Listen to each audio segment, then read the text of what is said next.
سوال دوم استاد، درباره غلام هایی که پیش در دور پیامبر صلی الله علیه و آله بودن، آنها غلام بودند اگر مولای آنها میگفتند که تو نماز نخوان، تو روزه ندار، آنها گناهکار میشن؟ مقصد روزه نمی داشتن، مقصد که آنها در دست اختیار نداشتن.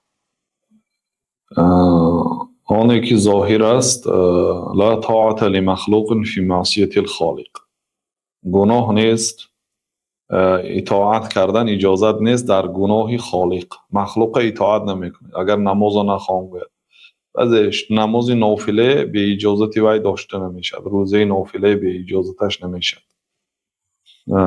بنده هست وی. بنابراین پیامبر صلی الله علیه و سلم چند نفر آدم‌های گفتن که برای وی دو اجر است، از جمله غلامی که هم فرمان الله تعالی را اجرا میکند، هم فرمان خواجه‌اش اجرا میکند، برای وی دو اجر است گفتن.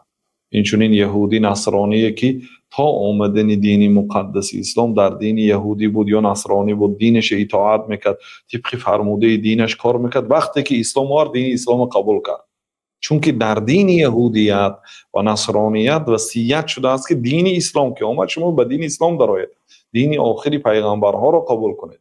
یعنی در این صورت اینو به دو دین عمل کردند، تا آمدن اسلام به دین یهودیت یا نصرانیت، بعد آمدن اسلام به دین اسلام عمل کردن. اینا دو اجر میگیرن چون که به دو دین عمل کردن. این چنین غلام هم پیامبر صلی الله علیه و سلم برایش دو اجر وعده کردن، اگر هم اطاعت الله کند و هم اطاعت خواجه اش را به جا بیارد. این دلالت میکند که یعنی عملهای فرض و حتمی را اجرا میکند، چون که فرمان الله تعالی هست.